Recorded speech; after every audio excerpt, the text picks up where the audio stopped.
Hi, going to do the team draws for Season 2 at the Dart Bowl. Season 1 went really well. I'm hoping Season 2 will be as good.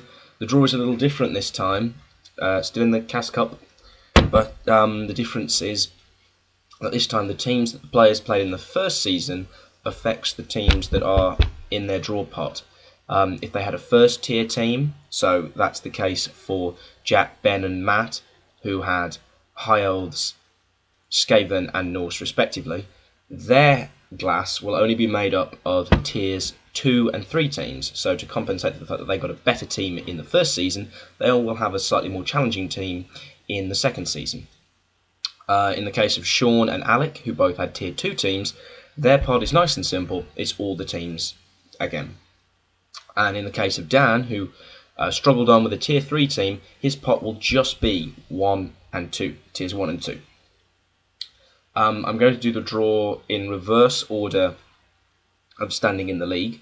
So Shaun will draw first, then Dan, then Jack, then Ben, then Matt, then Alec, because the standing is based on the final standing.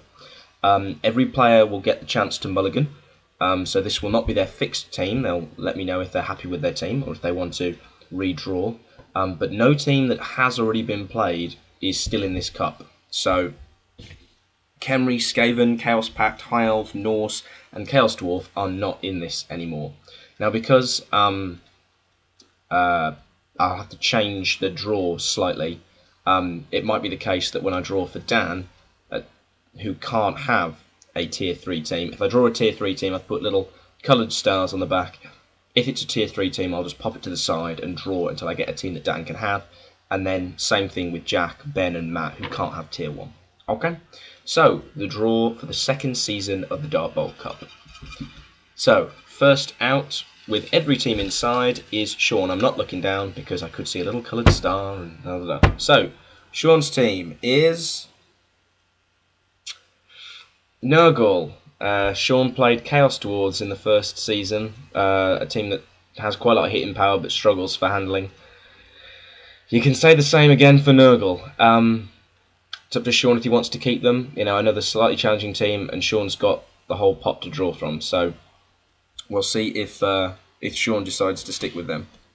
Okay, now it is Dan, who played Chaos Pact in the first season, so only has tiers 1 and tiers 2 that he can draw from. So if I draw a green tier 3, I'm just going to pop it to the side. Okay, it is tier 2, and it's Chaos. So clearly Dan has been worshipping the Chaos Gods because he's had Chaos Pact and Chaos this time. Very similar, again, like Nurgle, they can hit hard, they lack ball handling skills. Very challenging team in the first few games. So it's up to Dan if he wants to draw again. Dan's got a really good chance of a tier 1 team if he fancies a bit of the break from Chaos Pact. So far, draw 2 Chaos teams so far, Nurgle and Chaos Pact and Chaos. There are hardly any Chaos teams left.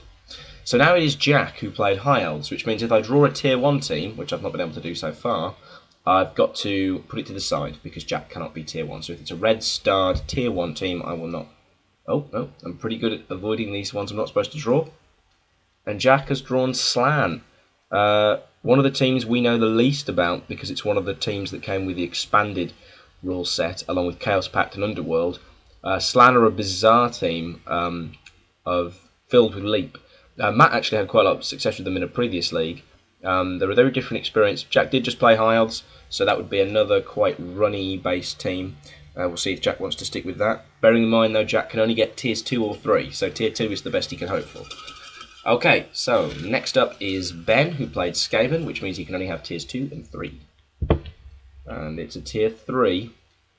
It's Goblin, which, apart from Underworld, I would probably say is the best tier 3 team. Ben has played Goblins in the past, but he did play quite a squidgy side in Skaven, albeit a good one. It's up to Ben if he decides to keep Goblin or not. You know, we always say that Goblins suffer if there are any Dwarves. At the moment, there aren't any Dwarves, and only Alec has a chance of drawing them. But we will see. So Ben, maybe Goblin. Okay, so shake it up. Second last one is Matt, who had Norse, so can only play from tiers 2 and tiers 3. So no red stars. It's tier 3. It's Ogre. So from Norse's instinctive bashiness to Ogre's instinctive bashiness, if Matt wants to keep it. So we had someone play Ogres in a previous league. I don't think it was Matt. Maybe it was. But yeah, challenging side. Ogres, very challenging. And the last one, Alec, who can draw from anything. So will we actually see a tier 1 team? There are quite a few of them in here.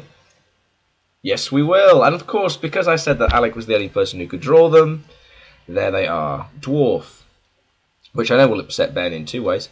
So Alec went from the bashiness of Khemri with their ball handling difficulty, potentially to the bashiness of Dwarves with their ball handling difficulty. Neither team are going to run in a lot of tries, but neither team are going to suffer a lot of damage, and they're going to inflict a lot, and people hate them. So there we go. At the moment we have Alec with Dwarf, Ben with Goblin, Dan with Chaos, Jack with Slann, Matt with Ogre, and Shaun with Nurgle. I'm going to wait to see if any of the players want to redraw. If they want to redraw, they will only redraw from what's left in the glass. Their team will not go back in, so there's no possible way of redrawing that team. But likewise, if I get multiple mulligan requests, the teams will not go back in. The mulligan will come from what is in here, and any mulligan team will go back in. Looking at that, Alec has got by far the strongest team in an immediate sense. Dwarves would do very strongly here, but that was expected when 3 of the players were drawing from tiers 2 and 3. It was always going to be a gulf of quality, but 3 of the players could get tier 1. So I'll wait to hear back from the players to see if they want a mulligan. Last time it was just Jack who mulliganed his halflings and got high elves instead. But especially if you're drawing from tiers 1, 2 or 3, you might end up with something lower. So, okay, well, thanks a lot, and I'll see you for the probable mulligan video.